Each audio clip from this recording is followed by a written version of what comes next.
Hey guys, I'm Stephanie and this is Steph's Stove, and today we're making butter braised cabbage. Now if you're not a fan of cabbage, it's probably because you've never had cabbage like this before. If you are a fan of cabbage, you're going to love this. So let me show you how to do it. To get started, I'm going to be using my braiser here.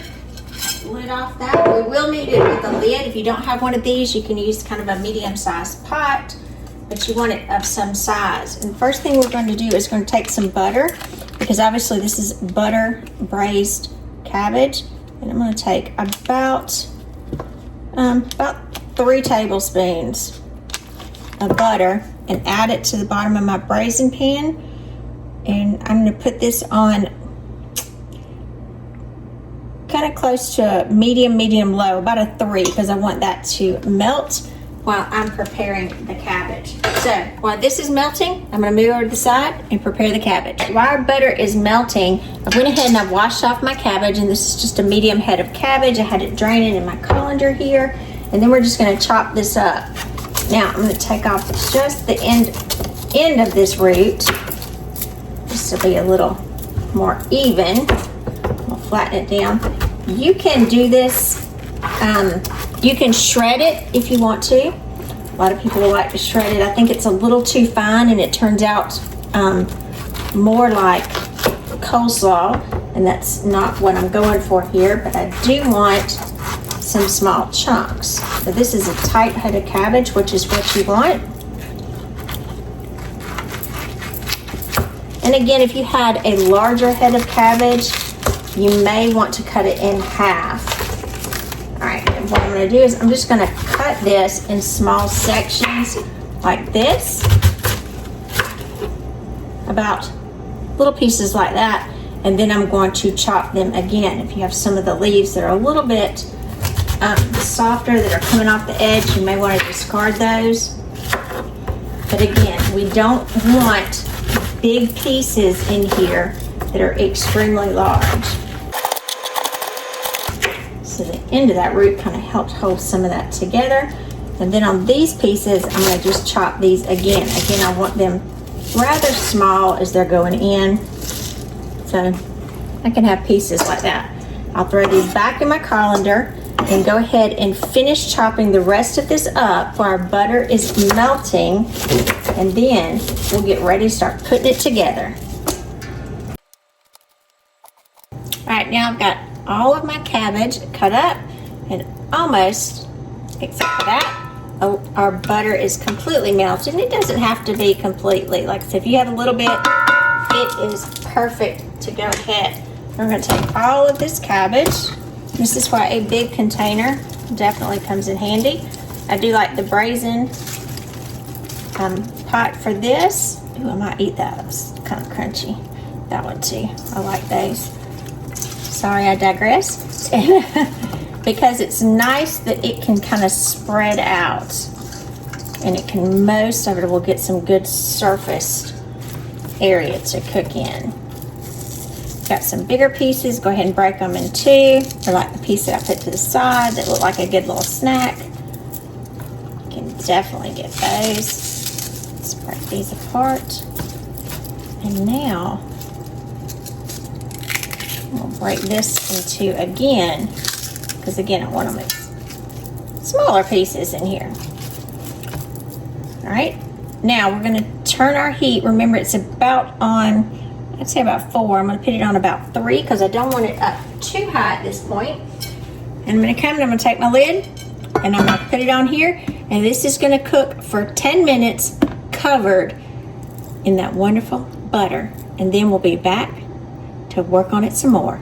All right, this has been cooking for about 10 minutes. Get that liquid back in there. Get some good color on the bottom. And we're just gonna toss this to get all, oh look, that's good charring on that bottom. Get some good crunchy pieces. Mix this together. Remember, we only had about 3 tablespoons of butter initially.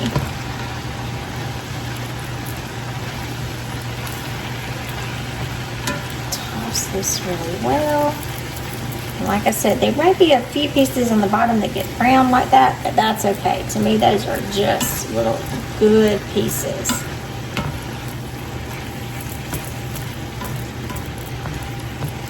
Nice and tossed.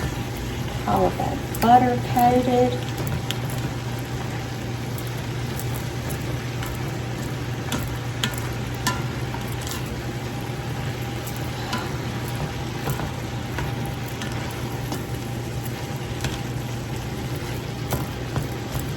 All those good pieces tossed in that butter.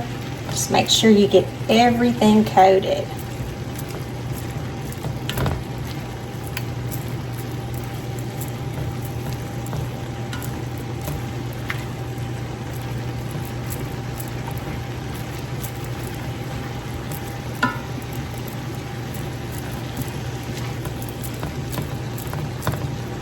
A little liquid there. I'm going to take that, put it back in there. Now, I'm going to take some more butter. And again, you can adjust this kind of as you want to. This is about 2.5 tablespoons that's left. I'll cut it 3 ways, a little bit smaller. And then I'm just going to cut these into smaller chunks. I'm going to place this over top, all across. Kind of blends in with that pretty cabbage. All the way across the top there. And again, if you like less butter, you can only put, like a tablespoon or so, but you can go up to about 2 or 3. So it'll be a total of about 6 tablespoons. Then we're going to put the lid back on, turn the heat off, and this is going to sit for about 3 minutes. Let that butter melt over there, and then we'll be right back. All right, it's been about 3 minutes. Let's look at our cabbage. Put that water back in there. Put this here. I'm going to get a pair of tongs and just coat this. Look at that. Oh, got some of those brown pieces. And some of you will say, you should add some more liquid. Cabbage has lots of liquid. You don't really need to add any to it. But look. All beautifully coated in that wonderful butter. Just gorgeous, gorgeous. Now at this point, we do need to add some seasonings to it because we haven't added any seasonings first. First of all, it's going to need some salt. I'm just using some pink Himalayan salt here. You can use whatever kind you choose. In my opinion, it needs a good bit of salt. I like a lot of salt on cabbage. You can definitely do this to taste. Black pepper, a must. I like fresh ground black pepper for my cabbage. I want to see it on there. And then you can do a couple of additions if you want. You can leave it just like this, perfectly fine. Now, one of the things that I really like to put on top of here, and this is some Asiago cheese. It has kind of a nutty flavor to it, so I'm just going to grate it over my cabbage. And it will start to melt in and add a wonderful bit of flavor. Again, as much or as little as you want. If you want to use Parmesan cheese, that's fine. If you want to use any other kind of cheese, perfectly fine. You can also add, if you wanted some additional seasons to this, you can add onion salt if you want. That's always good. Cayenne pepper, if you like it a little hot. Maybe some red pepper flakes or garlic powder if you want. Paprika. Now I like the color of the paprika, and I do like the smoked paprika in it. So I like the color, so I'm going to add a little bit of that. And all we need to do, again, is toss and get ready to enjoy our wonderful butter braised cabbage. Side dish, it could be a main dish. Doesn't have to be just a side dish. But look at that. Look. What a beautiful and easy side dish this is. Look at that. Just gorgeous. I'm Stephanie, and this has been Steph's Stove, where today we made butter braised cabbage.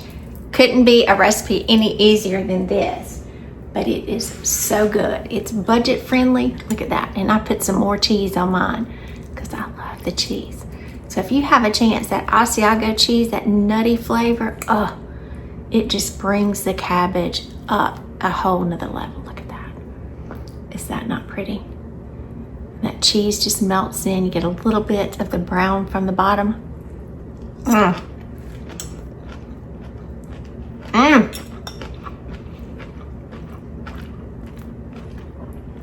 That's some good cabbage.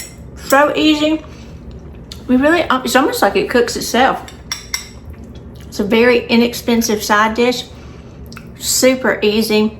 And, in my opinion, the addition of the cheese, right on there. So, remember, I'm Stephanie. This has been Steph's Stove. Give us a thumbs up. Click that subscribe button for more great content like this. Steph's Stove, we're making memories, one dish at a time. Thanks for watching, guys. Have a wonderful day.